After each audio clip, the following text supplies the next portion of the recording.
नमस्कार। मैं Hari Agarwal, chief post master general Maharashtra circle, आप सभी का इस वेबिनार में स्वागत करता हूं। पोस्टल सर्विस जैसे आपको मालूम है कि एसेंशियल सर्विस की कैटेगरी में है। हमारे डाक के कर्मचारी पिछले 1 साल से आवश्यक सेवाएं प्रदान कर रहे हैं। कोविड-19 की वेव 1 के लिए बहुत डटकर मुकाबला किया और अच्छी तरह से सेवाएं जन जन तक पहुंचाई। लॉकडाउन के दौरान वेव 2 में भी अभी अपनी सेवाएं सब जगह दे रहे हैं, लेकिन इस समय बहुत सारी समस्याओं का सामना कर रहे हैं। इसलिए हमें उनके मोरल बूस्टिंग के लिए, उनको इन समस्याओं से उबरने के लिए एक वेबिनार सीरीज का आयोजन किया है। इस वेबिनार सीरीज का नाम हमने बातचीत या मराठी में हितगुज दिया है।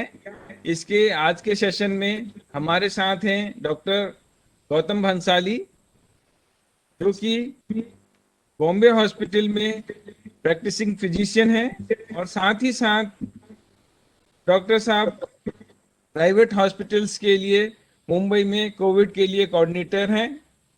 2016 में 8 घंटे की अवधि में डायबिटिक आई की स्क्रीनिंग के लिए डॉक्टर साहब ने एक गिनीज वर्ल्ड रिकॉर्ड स्थापित किया है। डॉक्टर भंसाली ने नागपुर, जलगांव, नासिक, औरंगाबाद, मुंबई इत्यादि महाराष्ट्र के शहरों और पूरे देश में विभिन्न अन्य शहरों में भी प्री मेडिकल कैंप पिछले कई साल में लगाए हैं। कोविड के ट्रीटमेंट के लिए भी डॉक्टर साहब फ्रंटलाइन पे काम कर रहे हैं और पिछले 1 साल से कोविड के पेशेंट्स की देखभाल और उनका ट्रीटमेंट बहुत मुस्तैदी से कर रहे हैं। डॉक्टर साहब को इसके लिए certificate of excellence for Covid management प्राप्त हुआ है। मेडिकल क्षेत्र में अपनी उत्तम सेवा देने के लिए डॉक्टर भंसाली जी ने कई अवार्ड प्राप्त किए हैं, जैसे कि most promising physician for Maharashtra achievers awards, Mahavir international award for organ donation awareness programme, Economic Times for extraordinary services and dedication to profession, Lions Club International, Rotary Club of Bombay, appreciation of selfless and dedicated service to community during COVID pandemic. आज हम आपका इस Maharashtra circle के webinar पे बातचीत पे आपका स्वागत करते हैं। महाराष्ट्र सर्किल के 38,000 से अधिक कर्मचारी इस वेबिनार को देख के कोविड के बारे में जो उनको केयर करने में दिक्कत आती है या कोविड की समस्याओं से जो जूझ रहे हैं, उनके लिए बहुत अच्छा एक आपका सुझाव, आपके सजेशंस इसमें हमारे लिए लाभदायक होंगे। सर, मैं आपसे अनुग्रह करता हूं कि आप कोविड केयर के बारे में हमारा मार्गदर्शन करें। Over to you doctor sir. धन्यवाद सर। आपका सबसे पहले तो मैं चीफ पोस्ट मास्टर जनरल साहब हरीशचंद्र अग्रवाल साहब का मैं बहुत बहुत शुक्रिया अदा करता हूं कि एक तो एसेंशियल सर्विसेज में है आपका पोस्ट डिपार्टमेंट, और उसके बावजूद भी आपके डिपार्टमेंट के लोगों ने बिकॉज ऑफ योर मोटिवेशन और आपका डेडिकेशन देख करके पूरे स्टाफ के सब लोगों ने इस एसेंशियल सर्विसेज के टाइम में और इस कोविड पैंडेमिक जिसे वैश्विक महामारी का नाम दिया गया, उसके टाइम में बहुत ही उम्दा काम किया, बहुत ही उत्कृष्ट काम किया। और किसी भी तरीके से जो ये पोस्ट ऑफिस की सर्विसेज है या पोस्ट मास्टर की जो सर्विसेज है, उसमें कहीं भी कोई भी कमी नहीं आने दी या कहीं भी कोई भी रुकावट नहीं आने दी। उसके लिए मैं आपका बहुत बहुत शुक्रिया अदा करता हूँ, बहुत बहुत धन्यवाद करता हूँ। और आपके सारे कर्मचारी, सारे स्टाफ, सब लोगों का जिन्होंने इस वैश्विक महामारी के टाइम में भी पूरी लगन से, पूरी मेहनत से काम किया और काम को निर्वृत होने दिया, कंटिन्यू, कोई रुकावट नहीं आने दी उसके लिए। दूसरा, मेरे को इस प्लेटफॉर्म पे बुलाया आप लोगों ने और कोविड के बारे में बोलने के लिए बुलाया, इसे मैं मेरा सौभाग्य मानता हूं और मेरा आपका बहुत बहुत आभार प्रकट करता हूं कि मुझे इस मंच पे बुला के आपने कोविड के बारे में बोलने के लिए बताया। Pleasure sir. Thank you sir. Sir सबसे पहले तो मैं हल्का सा बताता हूँ कि कोविड क्या है। COVID-19, Covid. CO मतलब कोरोना, VI मतलब वायरस, D मतलब डिजीज, कोरोना वायरल डिजीज। 19 मतलब दिसंबर 2019 में सबसे पहले ये चाइना में आया था, इसलिए पहले कभी इन्होंने चाइना वायरस बोला, किसी ने इनको वुहान वायरस बोला, फिर चाइना का ऑब्जेक्शन हुआ तो अल्टीमेटली इसको WHO ने कोविड-19 नाम बोला। फर्स्ट वेव आके गई, जैसा कि टेलीविजन के माध्यम से, व्हाट्सएप यूनिवर्सिटी के माध्यम से, हर तरह से लोगों के अंदर कोविड के बारे में, मुझे लगता है डॉक्टर से ज़्यादा ज्ञान पब्लिक को भी हुआ है इसके बारे में कि कोविड बीमारी क्या है, कैसे होता है, कैसे फैलता है। मैं दो तीन मुख्य बातें इसके अंदर बता देता हूँ। ये वायरस को फैलने का जो सबसे मेन कारण होता है, ये एक डिजीज है जो हाईली इन्फेक्शियस है, एक से दूसरे को होती है। और हमारी बॉडी में जो एंट्री पॉइंट है इस वायरस का, एक जो सबसे इंपॉर्टेंट बात है, हमारी बॉडी में इसका एंट्री पॉइंट के वायरस एंट्री कहाँ से लेता है, वो एंट्री पॉइंट है हमारी आईज, ये दोनों आंखों के थ्रू जाता है, ये नॉस्ट्रिल और ये माउथ, यही हमारा बॉडी का एंट्री पॉइंट है। इसीलिए हम लोग बार बार ये बात बोलते हैं, बिफोर टचिंग योर फेस, अपना चेहरे को टच करने से पहले हाथ को सैनिटाइजर से धोना चाहिए। Hand sanitiser is most important equipment, एक तरह से कह सकता हूँ, या मोस्ट इम्पोर्टेंट सेवियर आपको कोविड इन्फेक्शन से बचाने के लिए है आपका।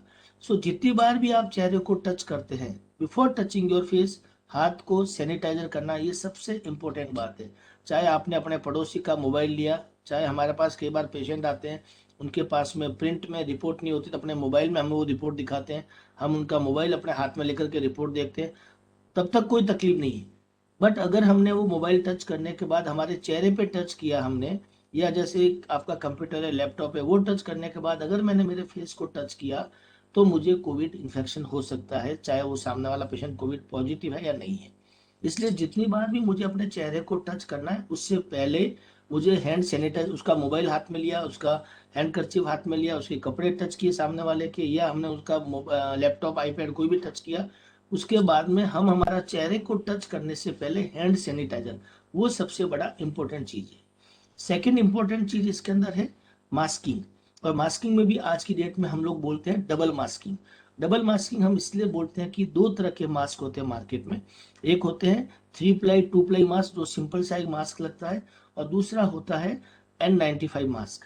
N95 मास्क जनरली हम डॉक्टर्स के लिए है, जो कोविड पेशेंट को जाकर के देखते हैं, जो कोविड वार्ड में जाते हैं, पेशेंट को अगर वेंटिलेटर पे डालते हैं तो डालते वक्त पेशेंट के मुंह से जो सिक्रेशन निकलता है, वो हमारे को इन्फेक्शन ना हो जाए, उसके लिए वो N95 मास्क होता है। तो जनरली N95 जो मास्क है, वो डॉक्टर्स के लिए, हेल्थ केयर वर्कर के लिए, जो कोविड पेशेंट रेगुलरली देख रहे हैं उनके लिए होता है। दूसरा जो आता है 3 प्लाई और 2 प्लाई मास्क, जो पतला सर्जिकल मास्क जिसे कहते हैं, वो लगाते हैं। वो मास्क जनरली लूज होता है, थोड़ा ढीला होता है, कई बार मुंह पे नाक तक बराबर नहीं आता है या लूज होता है। इसीलिए हम लोग डबल मास्किंग कहते हैं कि वो जो 3 प्लाई 2 प्लाई मास्क आप लगाइए, इसके ऊपर एक टाइट कपड़े का मास्क, कोई भी कपड़े का मास्क है, उसको लगाना चाहिए। इसलिए जो आपका नोज या माउथ और मास्क के बीच में जो गैप है, वो टाइट मास्क से गैप नहीं रहेगा। तो सपोज अगर आपको स्नीजिंग होती है, कफिंग होती है, तो आपकी स्नीजिंग कफिंग से सामने वाला जो कोई भी खड़ा है, उसको इन्फेक्शन नहीं होए। इसके लिए हम लोग डबल मास्किंग बोलते हैं। और तीसरा इंपॉर्टेंट चीज है, जो सबको सब लोग जानते हैं, फिजिकल डिस्टेंसिंग। फिजिकल डिस्टेंसिंग मतलब 1-1.5 मीटर की दूरी होनी चाहिए। वो हम लोग क्यों बोलते हैं कि अगर आपको कफ होता है, खांसी होती है, या आपको स्नीजिंग होती है, जो आपका ड्रॉपलेट है वो 1-1.5 मीटर से आगे तक नहीं जाता है। इसलिए हम चाहते हैं कि 1-1.5 मीटर की दूरी रखें। सपोज आपको अगर स्नीजिंग कफिंग हुई, तो भी अगर आप 1.5 मीटर किसी से दूर हैं, तो आपको वो इन्फेक्शन नहीं होगा। ये तीन इंपॉर्टेंट चीजें जो एक सिंपल SMS के माध्यम से सब जानते हैं। S मतलब सैनिटाइजर, M मीन्स मास्क, और S मतलब सोशल डिस्टेंसिंग, और SMS। और चौथा जो पॉइंट है वो है V मीन्स वैक्सीन। वैक्सीन बहुत ही इम्पोर्टेंट है। वैक्सीन हेजिटेंसी नहीं होनी चाहिए। अभी तो समय वो चल रहा है कि वैक्सीन की शॉर्टेज हो गई है, नहीं आ पा रहे हैं वैक्सीन। अभी सरकार अपने अपने लेवल पे, सब लोग अपने लेवल पे कोशिश कर रहे हैं, और मुझे लगता है कि अगले 2-4 दिन 5 दिन में वैक्सीन भी बहुत ही भरपूर मात्रा में उपलब्ध हो जाएगा। जब ये सेकेंड वेव आ रही थी, या जब वो फर्स्ट वेव हमारे यहाँ खत्म हुई थी, और number of cases UK US Europe में बहुत बढ़ रहे थे, तो कई बार हम लोग हंस रहे थे यूके, यूएस, यूरोप पे कि उनका हेल्थ इंफ्रास्ट्रक्चर इतना अच्छा है, फिर भी वो कंट्रोल नहीं कर पा रहे, हम लोगों ने कंट्रोल कर दिया। लेकिन हमको मालूम था ये अंदर ही अंदर कि वहाँ पे हमारी कंट्री में और वेस्टर्न वर्ल्ड में इतना ही फर्क है कि वो हमसे 3 महीना आगे चल रहे थे, हम उनसे 3 महीना पीछे चल रहे थे। उनके वहाँ जो वेव आई उसके 3 महीने बाद केरला में आएगा, महाराष्ट्र में आएगा, और फिर रेस्ट ऑफ द कंट्री में ये वायरस जाने वाला है। ये हमारे को इस बारे में पता था कि इस तरह की चीजें हो सकती है, और एग्जैक्टली वैसा ही हुआ। वहां पे केसेस आए और वहां पे जैसे केस खत्म होना है 3 महीने बाद केरला में केसेस बढ़े, महाराष्ट्र में बढ़े, और फिर बाद में अभी आज के डेट में दिल्ली वगैरह, नॉर्थ इंडिया में, फिर अभी साउथ में, सब जगह जा रहे हैं, सब जगह केसेस बढ़े। ये इस वायरस का नेचर है। हम लोग एक ही चीज में उस वेस्टर्न वर्ल्ड से आगे चल रहे थे, वो था हमारा वैक्सीनेशन। उनसे आगे वैक्सीनेशन हम कर रहे थे कम समय में। हाईएस्ट वैक्सीनेशन अभी तक हिंदुस्तान में ही हुए। अभी तक हम 18 करोड़ के ऊपर लोगों का, 18 करोड़ से ज्यादा लोगों का वैक्सीनेशन कर चुके हैं, और एक भी व्यक्ति बिकॉज ऑफ वैक्सीन कोलैप्स नहीं हुआ है हिंदुस्तान के अंदर। एक भी व्यक्ति अभी तक वैक्सीन की वजह से कोलैप्स नहीं हुआ है। सो वैक्सीनेशन प्रोग्राम हमारे लिए बहुत ज्यादा जरूरी है बचाने के लिए।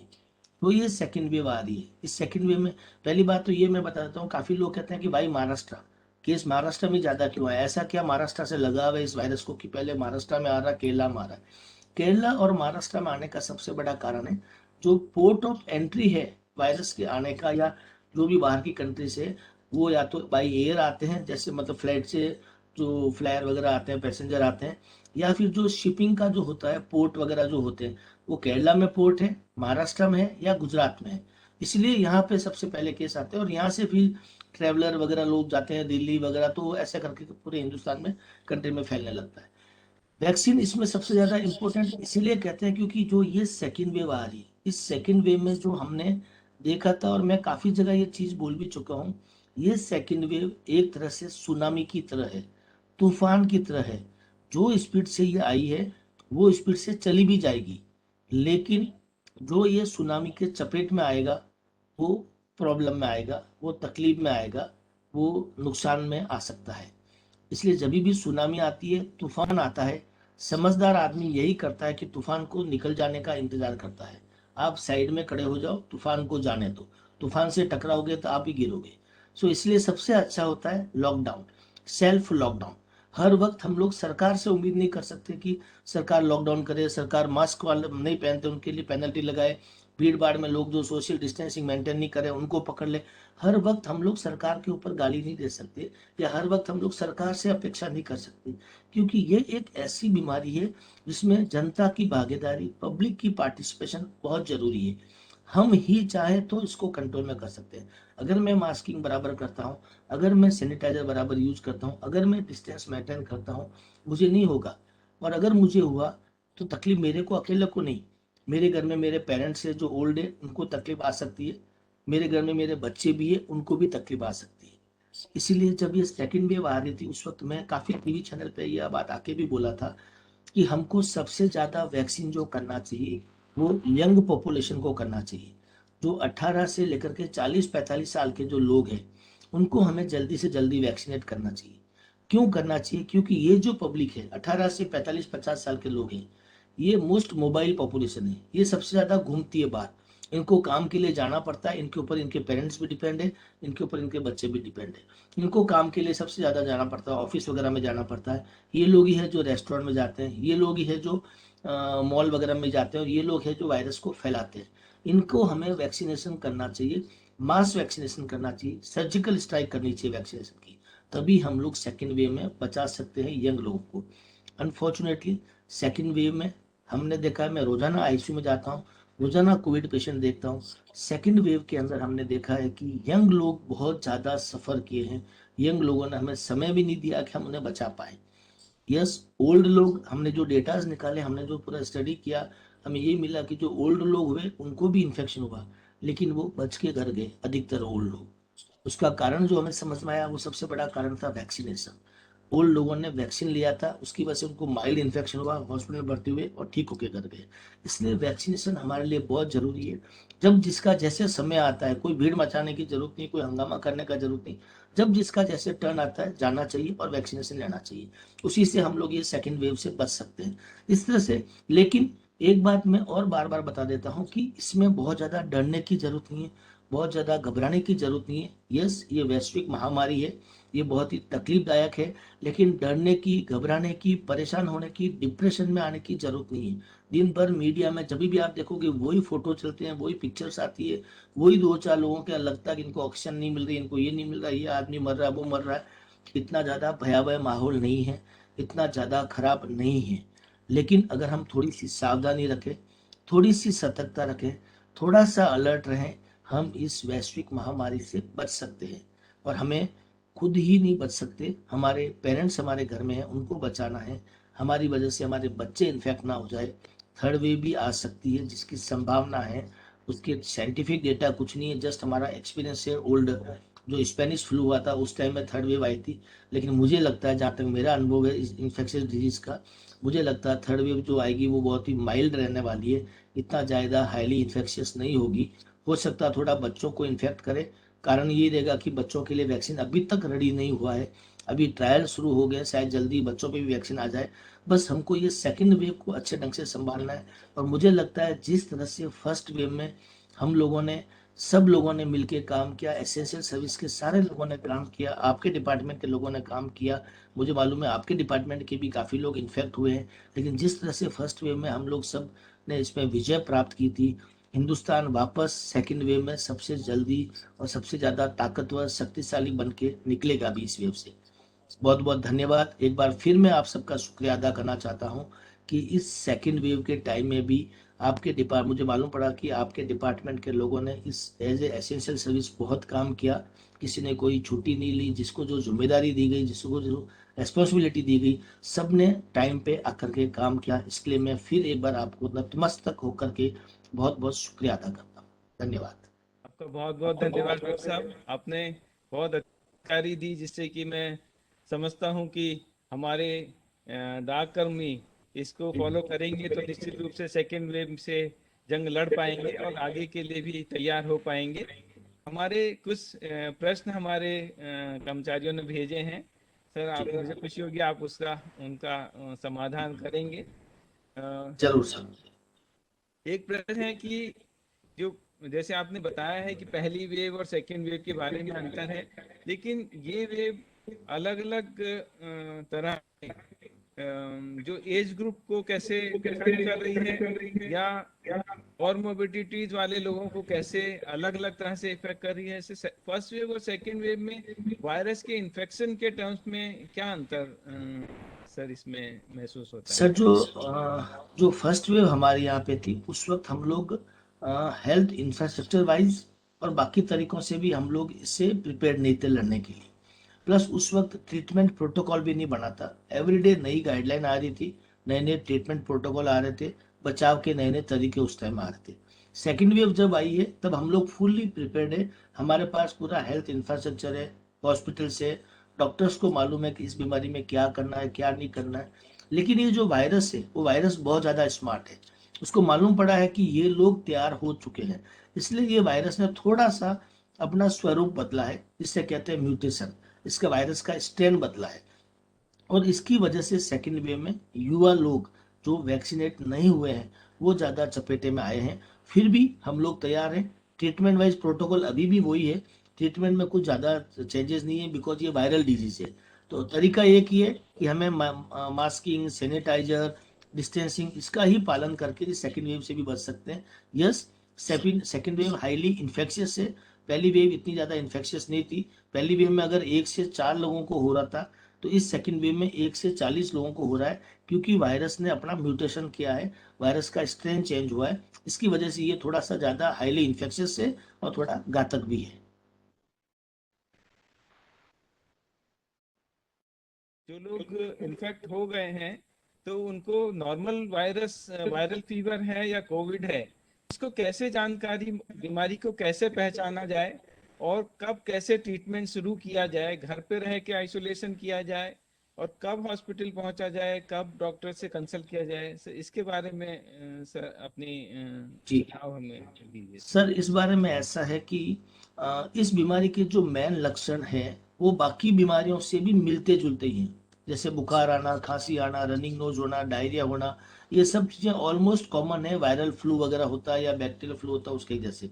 थोड़ा सा जो फर्क है उसमें बाकी जो वायरल फ्लू और इसके अंदर, वो ये है कि इसके अंदर एक तो सूखा खांसी आता है, ड्राई कॉफ रहता है, बुखार परसिस्टेंट रहता है, स्मेल जाता है, टेस्ट जाती है, और लूज मोशन भी अगर कॉम्बिनेशन होता है तो वो टिपिकल कोविड के सिम्टम लगते हैं।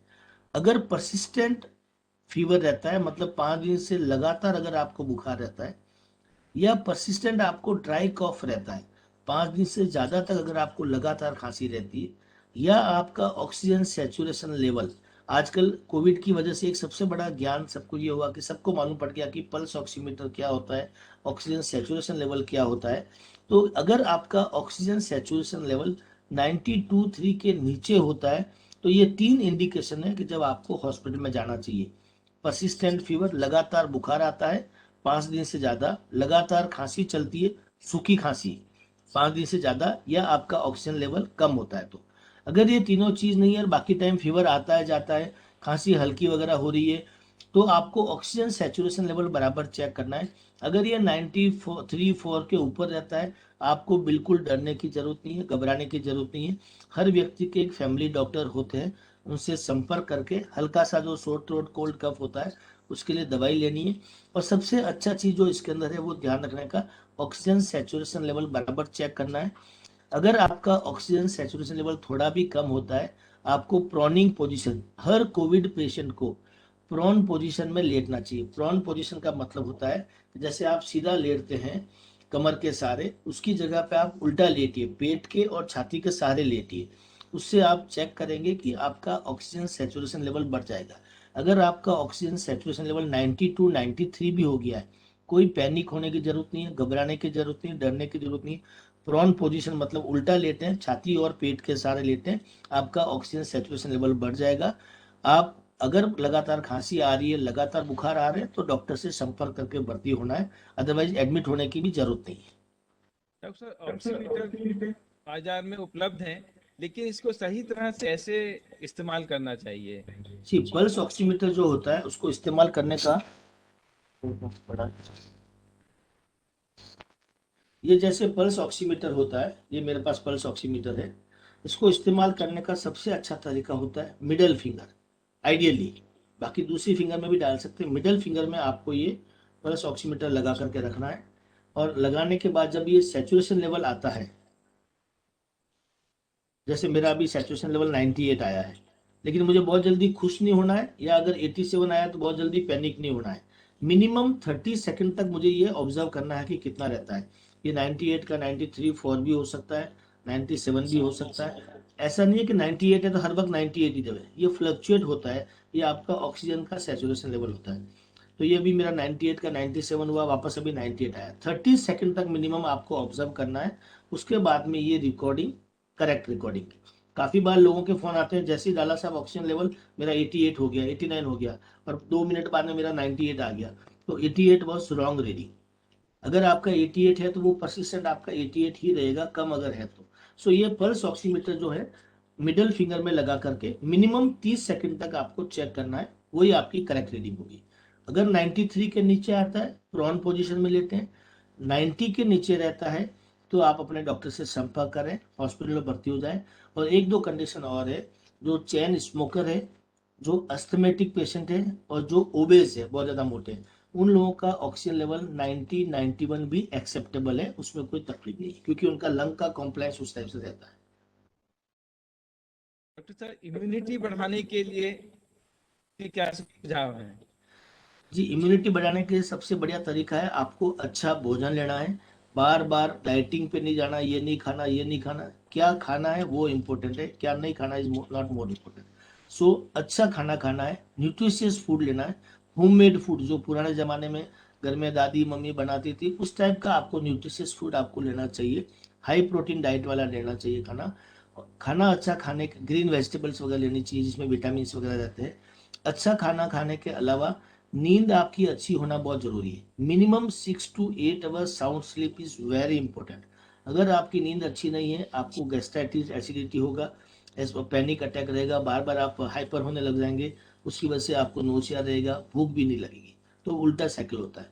So sleep should be good, नींद अच्छी होनी चाहिए, और खाना आपको अच्छा खाना है, जो पसंद आए सब खाइए, ठंडा नहीं खाना बस। तो शुरू में जब माइल्ड सिम्टम्स हैं तो होम क्वारंटाइन या होम घर पे ट्रीटमेंट के लिए सुझाव दिया जाता है।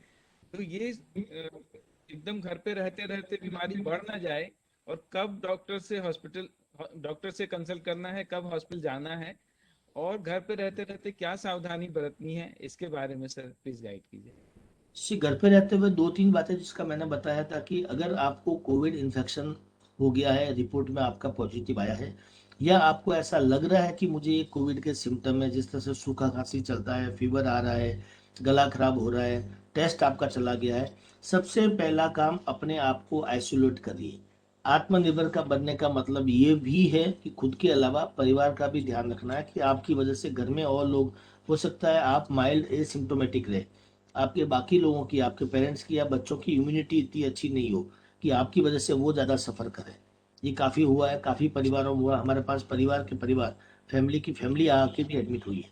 सो सबसे पहला स्टेप होता है अपने आप को आइसोलेट करें।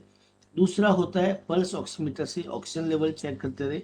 तीसरा आपका होता है अपने निजी डॉक्टर से सलाह लेते रहे।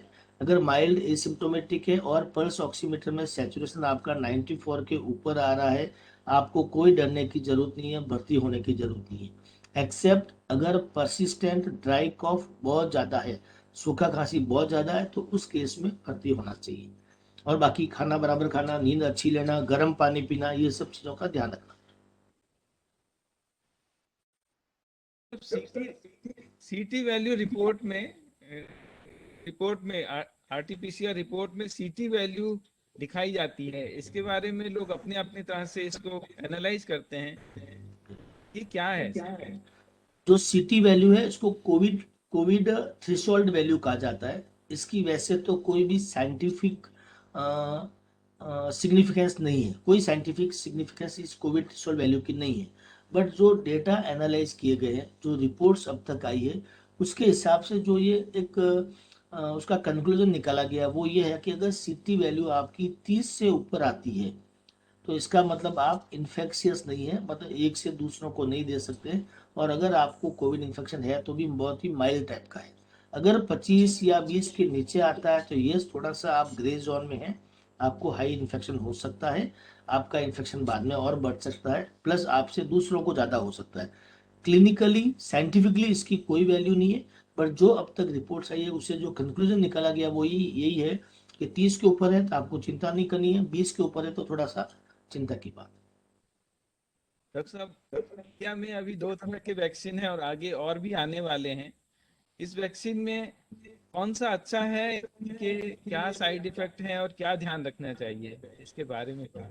जी, वैक्सीन के बारे में एक मैं बात बताता हूँ कि अभी तक हमारे हिंदुस्तान में 18 करोड़ से ज़्यादा लोगों को वैक्सीन लग चुका है। एक भी व्यक्ति वैक्सीन की वजह से कोलैप्स नहीं हुआ है। सो साइड इफेक्ट वैक्सीन के कुछ भी नहीं है। जितना भी हमारे को व्हाट्सएप पे या न्यूज़पेपर में सुनने आता है कि वैक्सीन के कुछ टाइम बाद किसी को हार्ट अटैक आया, किसी को पैरालिसिस हो गया, वो एक को इंसिडेंस हो सकता है कि उसको हार्ट अटैक वैसे भी आना था, कोई और भी वजह थी। ऐसा नहीं है कि हिंदुस्तान में किसी को हार्ट अटैक नहीं आता है, वो आता ही है, वो एक रूटीन है, या पैरालिसिस आता है तो उसको होना है, बाकी भी बीमारी से होता है, वैक्सीन की वजह से नहीं है, वो एक को इंसिडेंस हो सकता है। सो अभी तक नहीं हुआ है। दूसरा, वैक्सीन के कोई भी मेजर साइड इफेक्ट नहीं है। जो छोटे मोटे साइड इफेक्ट है, आप बच्चों को भी जब लेके जाते हैं अपने पीडियाट्रिशियन के पास वैक्सीन के लिए, तो बच्चों का डॉक्टर भी आपको बोलता है या मदर को बोलता है कि बच्चे को आज वैक्सीन लगाया है। 2 दिन तक बच्चा रो सकता है, चिड़चिड़ापन हो सकता है, हल्का हल्का बुखार आ सकता है, दर्द हो सकता है, बच्चा शांत रह सकता है। प्रॉब्लम ये है कि बच्चा बेचारा रोता है, बड़ा आदमी होता है वो बैठ के ट्वीट करता है कि उसको ये हो गया, वो हो गया, ये प्रॉब्लम हो गया, वरना कोई भी मेजर साइड इफेक्ट नहीं है। जो है हल्का सा फीवर, टेंडरनेस वगैरह, वो भी 2-3 दिन तक रहती है। यस, जिनको ऑलरेडी एलर्जी प्रॉब्लम है मेडिसिन वगैरह से, उनको वैक्सीन अगर लेना है, जो एलर्जिक है ऑलरेडी, या जिनको बचपन में कभी भी वैक्सीन लगा था और उनको उससे एलर्जी हुई थी, तो ऐसे लोगों को वैक्सीन डॉक्टर के गाइडेंस में लेना चाहिए। वैसे भी जो प्रोटोकॉल गवर्नमेंट ऑफ इंडिया ने बनाया है वैक्सीन का, उस प्रोटोकॉल के तहत वैक्सीन लगाने का सिस्टम उनको ही ऑथोराइज किया है जिनके पास में बैकअप आईसीयू सेटअप है, जिनके पास में प्रॉपर फैसिलिटी है, वहीं पे वैक्सीन हो रहा है। तो ये है। दूसरा, कोई भी वैक्सीन आपको मिल रहा है, दोनों वैक्सीन कोविशील्ड और कोवैक्सीन, दो वैक्सीन हमारे पास अभी उपलब्ध है। दोनों वैक्सीन अलग अलग टेक्निक के बनाए गए हैं, लेकिन दोनों की एफिशिएंसी बराबर है, अच्छी है। कोई भी आपको मिलता है वो वैक्सीन लेना चाहिए। तीसरा, अभी हमने 2 दिन पहले ग्लोबल टेंडर निकाले हैं बाहर के वैक्सीन के इंपोर्ट करने के लिए। बाहर की कंपनियों को बोला है, मॉडर्ना, फाइजर, स्पुतनिक। वो भी मुझे लगता है बहुत ही जल्दी 2-3 हफ्ते में वो वैक्सीन भी हिंदुस्तान में आने वाले हैं और हमारे यहाँ पे चालू हो जाएंगी। मॉडर्ना और फाइजर शायद हो सकता है कि हमको कोल्ड स्टोरेज का प्रॉब्लम आए, तो वो शायद सिर्फ मेट्रो सिटी में रह सकता है, छोटी जगह में नहीं जा सकता है। वरना स्पुतनिक वगैरह वो सारे वैक्सीन मुझे लगता है 2-3 हफ्ते बाद में काफ़ी ज़्यादा हमारे पास में ऑप्शंस अवेलेबल रहेंगे। लेकिन सारे वैक्सीन लगभग एक जैसे हैं, लगभग बराबर है। जिसको जो मिल जाए वो लेना चाहिए। हमारे को प्रोटेक्शन चाहिए इस वायरस से, तो जो वैक्सीन मिलता है वो लगाना चाहिए। जो जो पेशेंट्स कोविड पॉजिटिव हो गए हैं और बाद में ठीक हो गए हैं, उनको वैक्सीन कब लेना चाहिए? जो कोविड पॉजिटिव हो गया है उनको आइडियली हम लोग वैक्सीन की सलाह देते हैं रिकवर होने के, मतलब आज कोविड पॉजिटिव हुआ तो 15 दिन 20 दिन के बाद से लेकर के 1 महीना, और रिकवर होने के 1 महीने बाद वैक्सीन लेना चाहिए। तो आइडियली जिससे पॉजिटिव हुआ तो उसके 6 हफ्ते बाद। डॉक्टर साहब, प्लाज्मा डोनेशन करने के लिए जो पॉजिटिव हो गए हैं, ठीक हो गए हैं, उनको प्लाज्मा डोनेशन कब करना चाहिए? इसके क्या फायदे हैं और क्या इसमें कोई साइड इफेक्ट भी हो सकते हैं? सी जो प्लाज्मा डोनेशन डोनेशन का है, इसके बारे में थोड़े से कुछ मिथ है वो मैं क्लियर करना चाहता हूँ। जो कन्वोलेसेंट प्लाज्मा थेरेपी है, प्लाज्मा का मतलब ये हुआ कि आपकी बॉडी में ऑलरेडी एंटीबॉडी डेवलप हो गया है। पहली बात है कि प्लाज्मा डोनेशन उसको करना चाहिए जो ऑलरेडी कोविड पॉजिटिव हो चुका है, जिसकी बॉडी में एंटीबॉडी रहता है, तो वो निकाल के हम प्लाज्मा के फॉर्म में पेशेंट को देते हैं ताकि वो उस वायरस से फाइट कर सके। आइडियल आइडियल जो सिचुएशन है वो सिचुएशन ये है कि प्लाज्मा डोनेशन ऐसे व्यक्ति को करना चाहिए जो सीवियरली इन्फेक्टेड हुआ था, जो बाईपेप मशीन पे गया था, जो आईसीयू में गया था, या जो वेंटिलेटर पे गया और बच करके आया है। ऐसे लोगों का प्लाज्मा अगर हम निकाल के कोविड पॉजिटिव पेशेंट में देते हैं, डेफिनेटली कुछ हद तक वो हेल्प करता है। लेकिन अनफॉर्चुनेटली प्लाज्मा डोनेट वो लोग कर रहे हैं जो बहुत ही माइल्ड सिम्टोमेटिक थे या माइल्डली एसिम्टोमेटिक थे, जो पॉजिटिव थे बट उनको सिम्टम नहीं थे, ऐसे लोग प्लाज्मा डोनेट कर रहे हैं। ऐसे लोगों का प्लाज्मा, जहाँ तक मेरी समझ है, जो हमने अब तक देखा है, ज़्यादा कोई हेल्प नहीं कर पा रहा है। जो सीवियरली इन्फेक्टेड होके गए थे उनका प्लाज्मा हेल्प करता है, लेकिन सीवियरली इन्फेक्टेड आदमी ऑलरेडी इतना डरा हुआ होता है कि मैं बड़ी मुश्किल से बाहर निकल के आया हूँ, जनरली वो डोनेट नहीं करता है। तो मुझे लगता है ऐसे लोगों को डोनेशन के लिए थोड़ा सा और एक मुहिम चलानी चाहिए। तो जो सीवियरली इन्फेक्टेड है उनको आगे आना चाहिए और उनका प्लाज्मा डोनेशन लेना चाहिए। वो डेफिनेटली काफ़ी हद तक हेल्प करता है। डॉक्टर साहब, एक और ये प्रश्न आया है कि जैसे आजकल कोविड गांव में या छोटी जगह पे फैल रहा है, तो ये सुझाव दिया रहा है कि ऑक्सीजन के लिए घर पे ऑक्सीजन कंसंट्रेटर रखा जाए, ऑक्सीजन सिलेंडर रखा जाए। तो इसके बारे में क्या सुझाव है कि कैसे करना चाहिए या नहीं करना सी चाहिए? थोड़ा सा बीच में अभी हमारे पास में ऑक्सीजन की सप्लाई में थोड़ी प्रॉब्लम थी। अभी तो खैर वो प्रॉब्लम दूर हो गई है। मुंबई में अनफॉर्चुनेटली वो प्रॉब्लम नहीं रही है, but rest of the country में काफ़ी प्रॉब्लम रही थी। इसलिए हमारा सुझाव जनरली ये है कि ऑक्सीजन कंसनट्रेटर या ऑक्सीजन सिलेंडर घर में जमा करके नहीं रखने चाहिए। सिटी लाइक मुंबई जैसी जगह है, वहाँ पे हाउसिंग सोसाइटी वगैरह है, तो वहाँ पे क्या करना चाहिए कि पूरी सोसाइटी में, और अधिकतर सोसाइटी में कुछ एक जगह होती है नीचे, तो सोसाइटी वाले मिलकर के 3-4 ऑक्सीजन कॉन्सेंट्रेटर खरीद लेने चाहिए। और उनको अगर कोई सोसाइटी में किसी व्यक्ति को होता है तो उनको देना चाहिए, रादर देन कि आदमी इंडिविजुअली अपने घर में ले लेके सिलेंडर बैठेगा तो हमारे पास में ऑक्सीजन की प्रॉब्लम हो जाएगी। ऐसे ही गाँवों के अंदर, गांव में पंचायत होती है, गांव के मुखिया होते हैं, वो मिलजुल करके गांव के लोगों के लिए 2-4-5 ऑक्सीजन कॉन्सेंट्रेटर, क्योंकि सबको जरूरत नहीं है, बहुत कम लोगों को जरूरत पड़ती है, तो ऐसे ऑक्सीजन कॉन्सेंट्रेटर खरीद कर रख लेना चाहिए। सामूहिक रूप में ये थोड़ा काम करना चाहिए rather than individual for. Doctor साहब, आपका बहुत बहुत धन्यवाद। आपने बहुत ही अच्छी जानकारी दी, मैं जिससे मैं समझता हूँ कि हमारे डाक कर्मियों के मन में जो भी इसके बारे में गलत धारणाएं थी या बहुत सारी जानकारी नहीं थी, वो सब क्लैरिफाई हुई है। और इससे, कोविड से जूझने से और इससे उबरने के लिए उनको एक प्रेरणा मिली है, और वो इसका निश्चित रूप से प्रयोग करेंगे और खुद भी इससे लड़ पाएंगे और अपने साथियों को, अपने फ्रेंड्स को और अपने नजदीक रिश्तेदारों को भी इससे लड़ने के लिए सक्षम बना पाएंगे। सर, आपका बहुत बहुत धन्यवाद। महाराष्ट्र पोस्टल सर्किल, जिसमें महाराष्ट्र और गोवा राज्य हैं, आपका तहे दिल से धन्यवाद देता है। धन्यवाद सर, बहुत बहुत धन्यवाद सर। मैं मुख्य रूप से आपका, हरीशचंद्र जी अग्रवाल साहब का बहुत बहुत धन्यवाद करता हूं, और आपकी पूरी सर्विसेज के सारे स्टाफ का। जिस तरह से हम लोग एसएसएल सर्विस में आगे आके लड़ रहे हैं, काम कर रहे हैं, रोज आग से खेल रहे हैं, रोज काम कर रहे हैं, ऐसे आपका भी सारा स्टाफ, सब लोग रोजाना बाहर निकल रहे हैं, घर परिवार की चिंता किए बगैर आके हमारे साथ मिलके इतना काम कर रहे हैं समाज के लिए, सोसाइटी के लिए। उसके लिए मैं आप सब लोगों का नतमस्तक होकर के सबको प्रणाम करता हूँ, दिल से स्वागत करता हूँ। और एक बात मैं और बताता हूँ वापस, ये सेकेंड वेव एक सुनामी की तरह है, तूफान की तरह आई है। जो सुनामी जिस स्पीड से आई है वो स्पीड से चली भी जाएगी। इसलिए बिल्कुल डरने की बात नहीं है, घबराने की बात नहीं है। यस, हमको सावधानी रखनी है और सतर्कता रखनी है। बहुत बहुत धन्यवाद। थैंक यू सर, नमस्कार।